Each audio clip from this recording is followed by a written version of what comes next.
Okay, it's time for the April TBR, and this is so ambitious, and I actually want to somehow do it all. I don't know if it'll happen. I thought my mental health would be more stable after defending. That is not the case. See job hunting, but I do think a lot of the readathons happening are helpful in making me feel productive and motivated, and that is good. So I won't be mad if I fail everything I have set up, but I'm actually really excited for everything that's on my TBR. And yeah, and all the readathons, there are 4. So one of them's the Tor.com-a-thon. That is taking place April 16th to 22nd. I am a co-host for that. They will be a live show. I will run reading sprints at one point that week. I have not decided when yet, but that will be happening.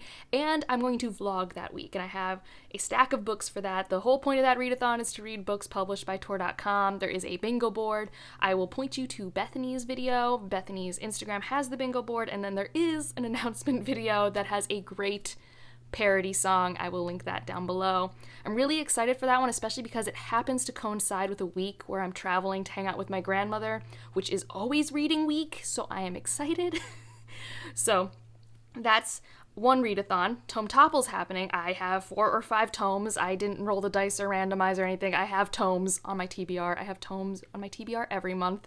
So excited that those sprints will be happening on Twitter. I love their Twitter reading sprints. If you've never been a part of Tome Topple, I'll put down Tori's readathon announcement down below for Tome Topple because she's one of the co-hosts. There's also Realmathon. I believe this is the first round of Realmathon. I'm joining because it's really not that strict in terms of like types of books, so I can fit this ambitious TBR into that. Just as I finish a book, I'll maximize points for or against neighboring countries and go with it. I am the desert country. I don't remember the name of it. I know Erin from Books and Busy is one of the co-hosts, and I think she's part of my team. So that was part of it, and also like the subgenre was grimdark. I don't think I really have grimdark on here, but I had a better chance of finding grimdark than I did any of the other subgenres. So that's what I went with. And then the readathon that is responsible for this absurd TBR is the Magical Readathon, which this year we're back. We're in class. We're going to do it. I remember this was the first readathon I took part in 2020 for my channel, and I was overwhelmed then. And then I somehow made a TBR and did it, and I'm overwhelmed now. So the thing is, you don't have to accomplish all of the prompts. But the thing is, a lot of the callings, like, call to me, and I want options, especially because I don't know what the prompts are going to be like in the fall for, completing the calling. So I for sure don't have to complete all of these to get to some of the ones I want. Like Moon Warden, I think I can do pretty easily with my obligation reads and things like that. But I felt like trying for them all, especially since a lot of these prompts helped me pick books off of my physical TBR, and I'm moving soon. See physical TBR video for more information, but there are lots of books on my physical TBR I want to at least attempt to read to figure out, do I want to carry this in a box to the next apartment, So with that said, we're going to go through the prompts of the Magical Readathon and what books I currently have paired for each, and then leftover books that I have that didn't fit prompts but I'm still going to read, and that will include some Tor.com books and just me wanting to read a book because I want to. So yeah, we'll start at the top of what she had, which was Alchemy, which this needed to be like a love potion type thing, so it needed to be a romance story. I was thinking about maybe the 4th Chorus and Dragon books because there is a strong romance component, but I'm not sure, and I might use that for a different prompt, so I'm just going to put the second side changeling book here, Visions of Heat. It's going to be short, it's going to be quick, it'll be a great Kindle read to read before bed. I'm not concerned if this doesn't happen. Alchemy is not required for a lot of the callings I really care about, but I think it could work. Next one's really easy and it helps me with multiple readathons, and that's Animal Studies, and I'm going to read The Ballad of Black Tom. This is on my physical TBR, it's Tor.com, and it's a quick read. It's very short. I don't know a lot about this. Lovecraftian sort of horror written by Victor Laval, who I've read The Changeling by, and I really liked that, so I'm curious about it. I've definitely heard mixed things among my friends, but I'm still interested in it. It's on my shelf. It works for 2 of the readathons. 3. Everything works for Realmathon. So I'm excited. Next up, we have Art of Illusion, and this has to be one of your favorite tropes, and that's going to be Middle Game. I'm rereading this in anticipation of Seasonal Fears coming out next month, and this book is just like my favorite trope of these like 2 people forming this strong platonic bond across time and space and everything. Like, they cannot be separated. That's my favorite thing. It's basically the Lyra and Will trope from his Dark Materials, but more platonic.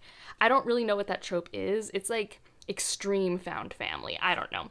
Although some people argue it's not found family because they are family, but they find each other. So I don't know. Whatever trope Roger and Dodger are, it's my favorite trope. Okay. So that's one for this. And then the next one's astronomy. And this is the book that's at the top of your TBR. And I'm putting my local book club read here. This is The Anomaly. This is a translation by a French author. I don't know a lot about it. The person who recommended it for us to vote on at book club compared it to like Lost. It's supposed to, I think, be like literary sci-fi psychological thriller. I'm interested. It's the top of the TBR though because we discussed that book in like, I don't know, 14 days. So I should really get to it. Hopefully I like it. Hopefully it's a good, engaging read. I'm hoping all of these are engaging. That's the only way I'm getting any of this done, is if I want to be reading at all times. Next up is Conjuration. This had to have something that has light on the page, or like reflects light, gives off light, and this is Children of Time. This is a book that was voted on for the buddy read for my Patreon. So this has to be read. And if need be, it can be moved around if I need to fit prompts for other things.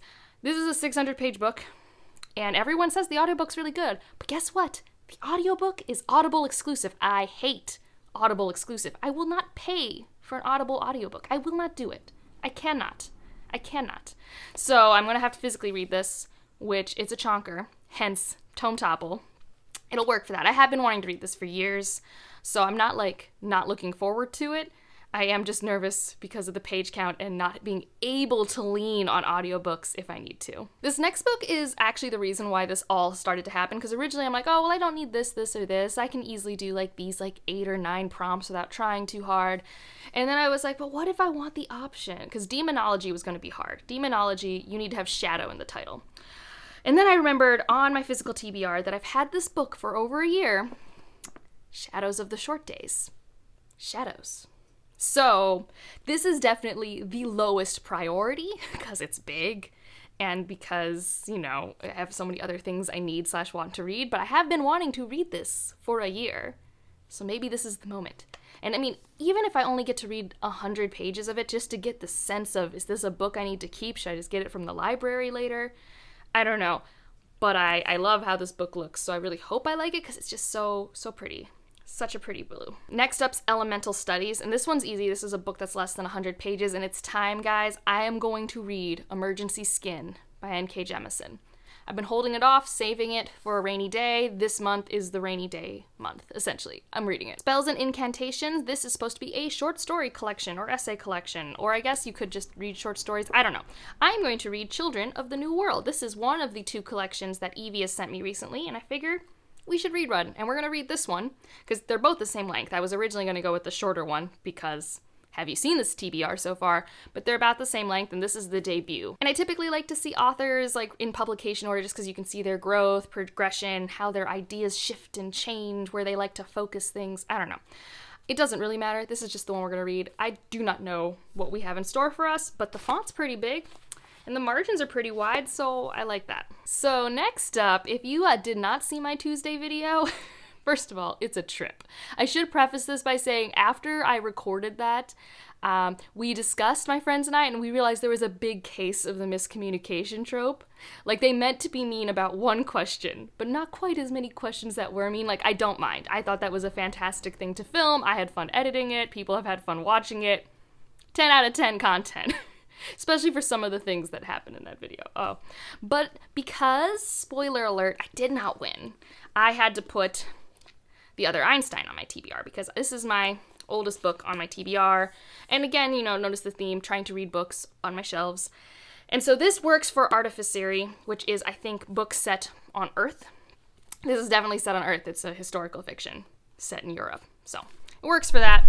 I am going to let myself DNF this and like put something else in there if need be. I have plenty of Tor.com books I could put in to get this prompt or something like that.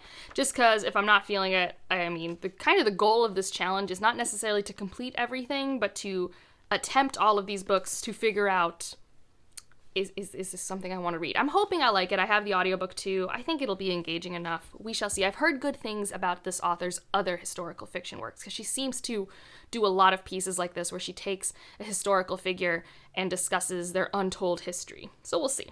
Inscription is a book that intimidates you, and this is a Discord buddy read, so I guess if you want to read this book, come hop over to the Discord. This is not Patreon, this is everybody, and that is The Justice of Kings. I'm intimidated by this book because I don't know if I'll like it. Like, I have no clue. Like, it's not that long. Like, I'm sure I could power through, and it actually has some tropes that I like. Like, I like that it's being told in this kind of memoir, old lady looking back on her days, like, through her lens to look at this larger-than-life character. Like, I like that. But it's low magic, and it's an, like, very insulated, like, small, narrow world-building focus on this, like, one thing that happens. So it's going to be very writing style and character work dependent, because there just doesn't seem like there's going to be a lot of other trappings to make me care in terms of, like, flashy world building and big intrigue that I'm usually into, because I don't really like mystery as an intrigue. So we'll see.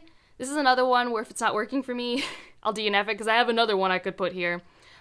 It's Grace of Kings. I really wish I could fit it on the TBR this month, but I really don't have time, and it's mostly because Justice of Kings.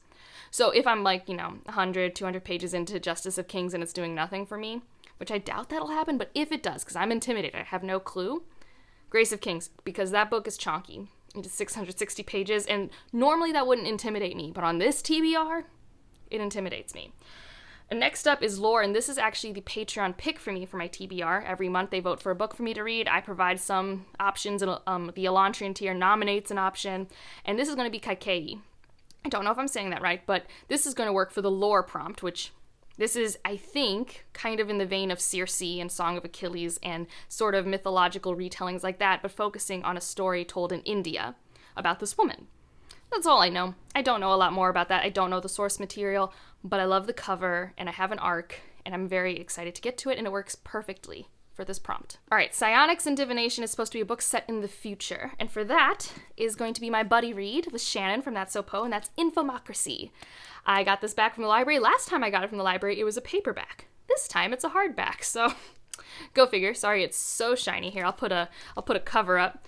I don't know a lot about it. I know it's the start of a trilogy. It's written by a Latinx author, and I believe it's set in a future world where the way we handle democracy is very different now and has to work with technology. I don't know. It interests me. It's supposed to, I think, have a thriller pacing to it, which will be great for this month.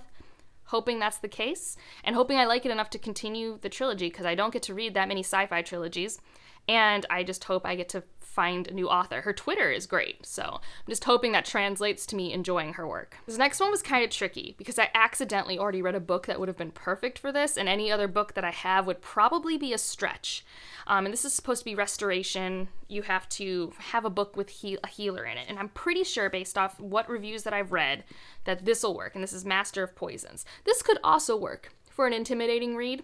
My intimidation from this is big book. It's going to work for Tor.com. I've had it on my shelf forever. Like, it hits a lot of my boxes for my goals of the month of, like, we need to read our shelves, we need to figure out what should stay, what should go. This is, like, a lot of these books I've said, they're engaging, fast-paced, hopefully, I've heard good things. This is big, and everyone says it's slow burn. And what I've heard about her other works, slow burn. So this is not going to be a book that I imagine blowing through unless somehow this is an author, I haven't read a word of her works yet, that my brain and her, we are like best friends. And I'm like, oh, you think perfectly, which can happen. Maybe that'll be the case. But I do believe one of the main characters in this, I don't remember their name, I think it's Jola, is supposed to be like the poison master, but also trying to heal and find a cure, and I think that counts for this prompt. From what I can tell, it's going to actually lean into that a lot in terms of his occupation. Of course, I've read several books in March that would have worked for that prompt, but I don't think it'll work for this. And next up is a really hard one, but I have a couple options that I have a range of options. The one that for sure will work, and it's short, is there's a new Carmen Maria Machado book. It's in the new Amazon collection of books called Trespass, and so I'll have the image here. I think it's called Bloody Summer. Would be really interested in reading that. It's about the same length as something like Emergency Skin, and this obviously has claws on it. The thing is, I don't know what the definition of a claw is. Would a talon work? Because if a talon would work, I also have Along the Saltwise Sea, which works for Tor.com. And also, I feel like the House of Always. These are very sharp little pointy claws. That said, for Tor.com, I am going to read Along the Saltwise Sea, because then I'll be really caught up for Seasonal Fears, because I've already read Over the Woodward Wall, spoiler alert, for my wrap-up. And I also have Docile, which I couldn't really figure out how to fit into any other prompt, but this is also a Tor.com book that's been on my shelf for a while. And again, spoiler alert for my wrap-up, I have read the first 3 books in A Chorus of Dragons. Because who am I? Like, I don't think I've marathoned a series like that in a while. And the series, all the books are this big, if not bigger. So, but the 5th book comes out end of April. I probably won't get to it till May. It depends on when I get access to the audiobook, because I've been immersion reading the entire series. But I want to read The House of Always. Whether it works for a magical readathon prompt or not, I am reading this book. Because this series is the only thing that's consistently given me serotonin in the entire month of March. Like, March, I don't know how March is so long. March is the longest month of my life. Anyways, those are a lot of the books. Like I said, if I could sneak Grace of Kings in there, but like, realistically, all of the books I've shown you were already 5,000 plus pages. And even with audiobooks, in theory, I can do it. If I read like 175 pages a day, I could do it. But that's 3 to 4 hours of reading a day. And will I have the focus, time, and energy to do that? Who knows? But I'm excited because there's a lot of varying length and genre and stuff. And typically when I have that, I'm really motivated and have good momentum for reading. And like I said, it doesn't matter if I complete it or not. I want to, and that's why I'm choosing to be this ambitious. No one is making me. No one cares but myself. And I'm actually really excited for it to be today, April 1st, so I can pick up one of these books. I'm so excited about it. So, let me know which readathon you're participating in. I did put a readathon chat in my Discord because a bunch of us are participating in a bunch of readathons.